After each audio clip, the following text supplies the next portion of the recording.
Hey guys, welcome to Gringo's Adventures. This is a little update. I previously was living in a van with my two cats, but then in the daytime I would not have be able to leave the van because it was so hot in Miami, and I had cats and I can't leave them in the van like while I'm off doing something else because I didn't have the proper ventilation, air conditioning, none of that. So I ended up staying in the van with the cats in the daytime with the air conditioning on, and then at night I'd go to a park, walk the cat a little bit, like both cats. They love walking on leashes. And then I'd go to a Walmart parking lot and then stay the whole night with the car on and the air conditioning running. And that took a little toll on my health because I was eating a lot, not eating healthy. Let me make that statement. I did not eat healthy. And then I didn't do exercise to, like burn calories.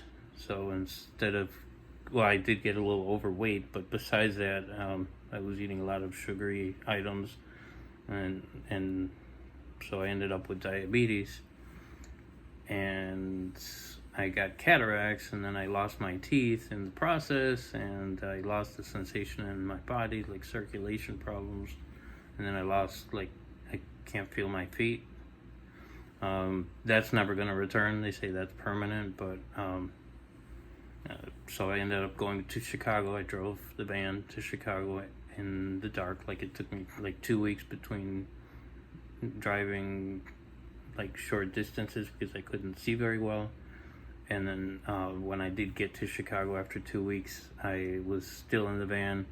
And then a family member on my brother's side had an apartment. It wasn't in the best neighborhood, but it was a quick solution. So I ended up moving into the apartment. And then like a week later, literally somebody smashed into the back of the trailer. And it got destroyed. And that trailer smashed into the back of the van, and then like the back door wasn't opening properly. I didn't have a job. I had the payments. I couldn't make the payments, so the van got repossessed, and I sold the trailer off for parts.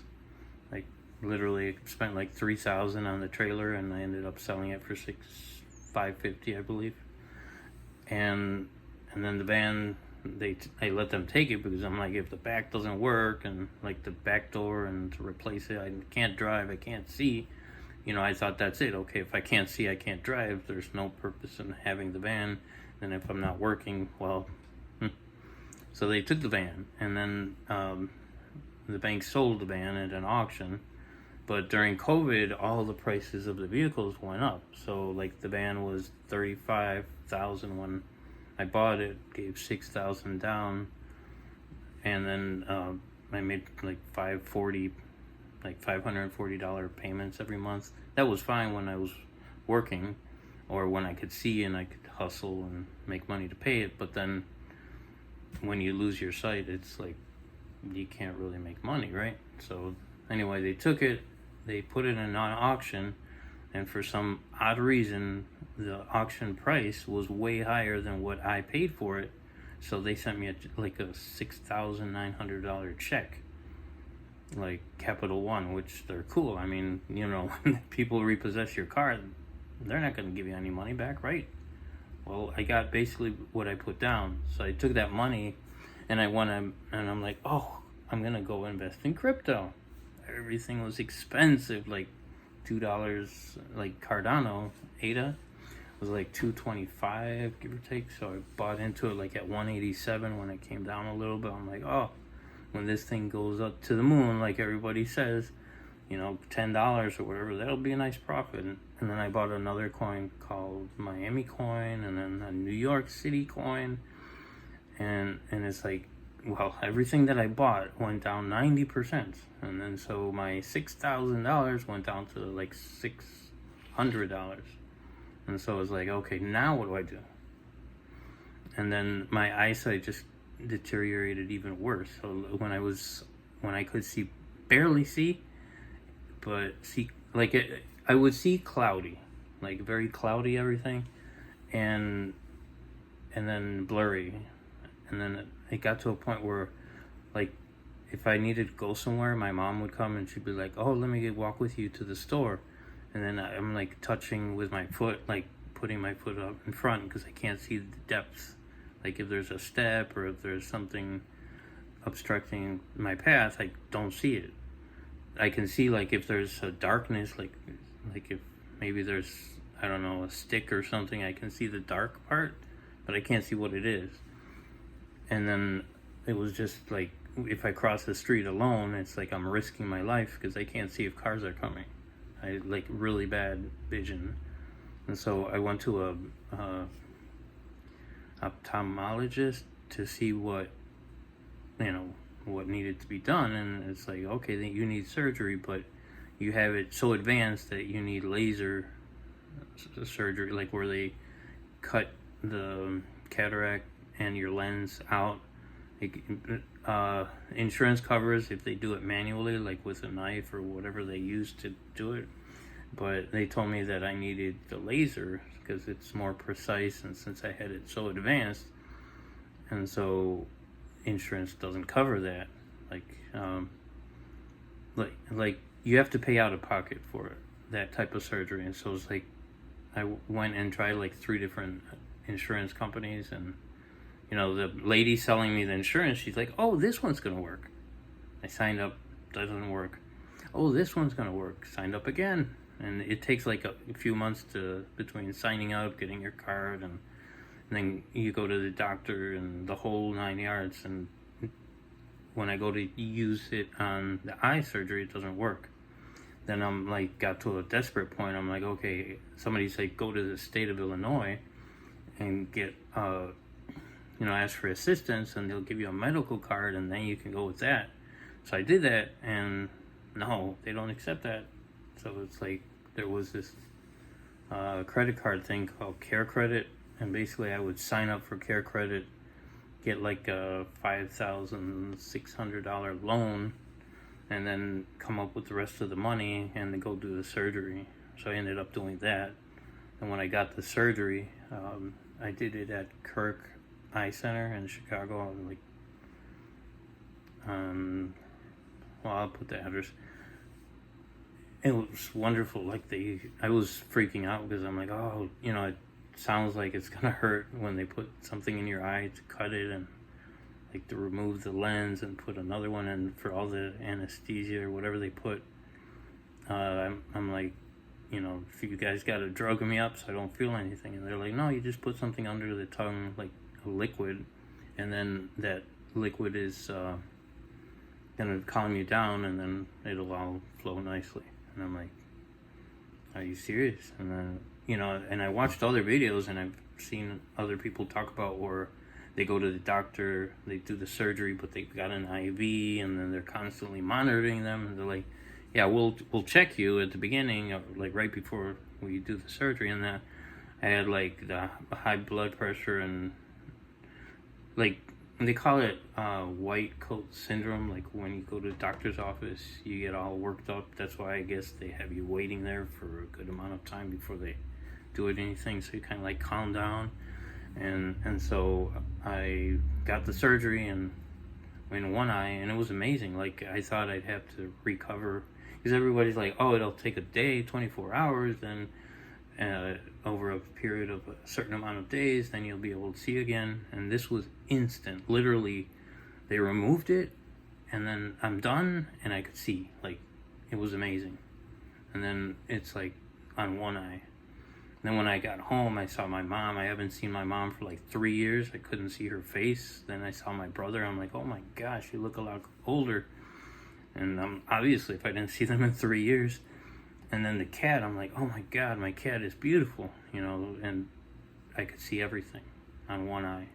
But on the second eye, since I did the surgery, I couldn't see it got really blurry after I got the good eye, like one good eye. Then the second eye, I could see before, like cloudy and blurry and whatever, but as soon as I got the surgery, is like the contrast, I couldn't see up from the second eye. So then a week or 2 went by, and then I did the surgery on the second eye, and it's like the next day Like, I got the surgery today, and tomorrow I was out driving. I was like, there's a whole nother world. Like, everything's crystal clear. Like you can't imagine it.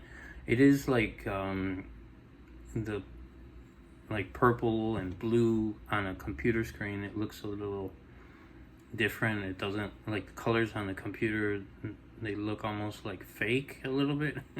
But everything else looks like the way it's supposed to look. And it's just amazing. So cataract surgery, totally life-changing, because now I can see, and I can drive, I can be active. When I did have the diabetes, well, I still have it, but I was doing intermediate fasting where I would not eat for like, well, first I tried for 8 hours, and then I went to 12, and then I did it for 18 hours, or intermediate fasting for 18 hours. And then I did that for about 2 months. And then I tried the 24 hours where you don't eat for 24 hours once a week, and doing the 18 hours, and it's like, okay, this was working fine. Right before I did the surgery, I was doing that, and I ended up, well, I recuperated most of the sensation in my body from when I was in the van, because I couldn't feel my legs, I couldn't feel my arm, part of my head. Like, I was big circulation problems when I got out of the van, and then I started recuperating all the sensations except in the feet. Like, the bottom of the feet, I don't feel anything. And so, but, you know, to me it's a good thing. When I was straight up in the cataract, or when I had diabetes, like full and uncontrolled, I started losing my teeth. So now that I got the cataract surgery, I went to go see, like, in Chicago to do, like, implants, and it's like crazy. It's insane, like $30,000 to use like the cheapest one, and then like $70,000 if you do the good ones. And it's like, dude, I can buy a car with that, or a van. I buy another van and live in the van again, or whatever. But so, like, I have to deal with that. So it's like, what am I gonna do to make money to pay $70,000 to fix my teeth? And so, okay, time goes by. I'm in Chicago.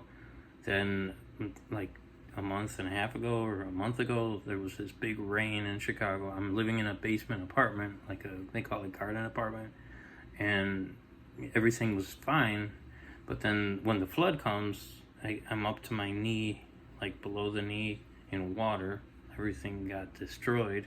I had to throw out so much stuff, and computers and stuff, like the desktop computers when you have it on the floor. And I just threw out a ridiculous amount of stuff. And it's like, okay, now I'm starting from scratch, starting from zero.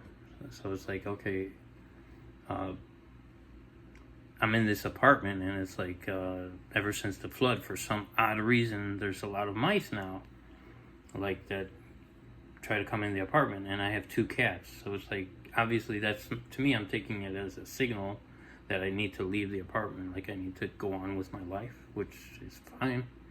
So I need to start a business, something that will generate income, get me out of my little situation.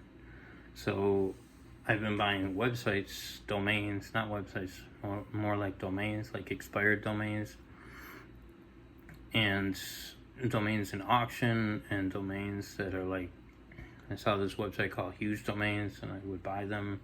I pay like, some domains are like $60 a month, $167 a month. And so I wasn't too smart, because, like, literally I have 150 domains, and I'm buying ones that I have to pay in payment plans, and none of them are generating money per se. So yeah, then I ended up dropping all those domains that I'm paying, because I ended up realizing it's $17,000 to pay for some 6 domains when I have 150 that I haven't even built out. So I'm like, what am I doing? And so I well, I, out of all the domains, I have this one called IndependenceAR, which is like to be independent. So I decided to build that one out. But then I'm like, okay, I'm going to build it around the YouTube channel. So what I did was I removed all the websites, the majority of my websites from hosting. And I'm like, we're going to start from scratch and start from one. And I'm not even going to build it out yet. I'm just going to start my YouTube channel. So I did a YouTube channel called IndependenceAR. And I'm like, okay, we need to get 1,000 subscribers, 4,000 watch hours, and see how fast I can do it so it becomes monetizable. Because if the channel's monetizable, then there's income that I could get. I watched a bunch of videos. They're like, if you talk about finance in English, the cost per click or per mil, whatever, per 1,000 is like between, on the low end, like $10, and on the high end, $40. So it's like on a video you can make like $20,000 for 1 million views, or like up there. I'm like, oh, that's perfect. That's where I want to go. But then I was creating content in Spanish. I'm like, I'll just make content in Spanish, pick up some subscribers, and then go into English, right? And I'm like, but then I switched the language halfway into the channel. But anyway, so in 1 week of posting, I posted about 22 videos, give or take it. I'd say between a week and 10 days, let's say. I got 14,700 views and 61 subscribers and like 50 watch time hours. So if I'm doing shorts, which most of them were shorts, I have to come up with 10 million views in 90 days to be able to get monetized. And so it's a little up there. And then they pay like $70 for every million that you get, so it's not that much. So I'm thinking I gotta go do long form content on IndependenceAR. So I started with 2 long form content videos at the beginning, but it was in Spanish, and then I put them on private, and I'm like doing all this content in English. So I'm gonna go back and record long form content in English. So hopefully we can get that channel up to monetization. But then it's like, okay, am I just working to get monetization, or am I doing what I want to do? And you gotta like find that balance, because if you do what you want to do, everything's easy. But if you're gonna be like, oh, what am I gonna do to get subscribers? What am I gonna do to get views? And then it's like you kind of like lose your, you're going in a whole nother direction. You're looking for what's trending. Like everybody says, go to Google, like trending, and I'm like, that information is old. It's like somebody searched something on Google and it's like, this is trending, but by the time you go do whatever is trending, it's past. Well, at least that's what I think. So it's like, are you gonna do what's trending, or are you gonna try to do something that will become trending? That's kind of like makes more sense. So I'm like, I'm not trying to get trending. I'm not trying to get like crazy viral or anything. I'm just like, if I can get to that minimum requirements for monetization, and then come up with some content of like what I want to do. So I did, ever since ChatGPT came out, I'm like, oh, this is my new best friend, my partner in business. So I asked ChatGPT, how can I get, what can I build on this website? I asked ChatGPT, what can I build with this domain? What can I do with this channel? And it gives you ideas, and then you kind of like pick one, and then you go from there. So that's what I'm doing with that. So that's how I got started. I got the YouTube channel going. So it's like anytime I do a description or anything, I use an AI voice to talk, like voiceover. Then I have it translated into Spanish and English. I do the subtitles. I watched a bunch of videos for all that stuff. And I'm starting my YouTube channel, and I want to build like a kind of like an academy learning type thing on the .com. So basically we'll be interviewing people and creating courses and from experts that are in certain fields. So it'll be interesting, that little path for that .com. I have 150 .coms that I need to build out, but right now I have to focus on this one, and it's so hard for me to because I normally get sidetracked. I get sidetracked a lot. So yeah, this is an update video. Hopefully,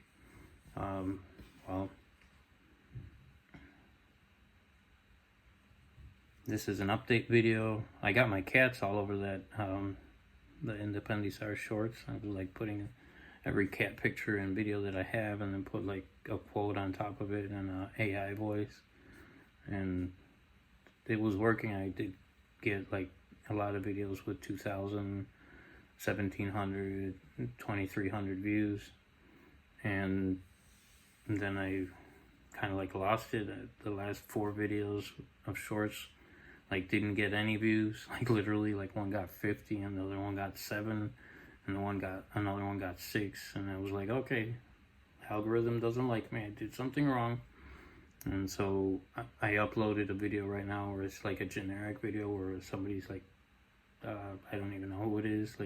I basically got a video from some content, there's a website called Pexels, and so you can download free content videos. And then I added the AI voice and the text through ChatGPT and created that post, and I got 384 views in 4 or 5 hours of posting.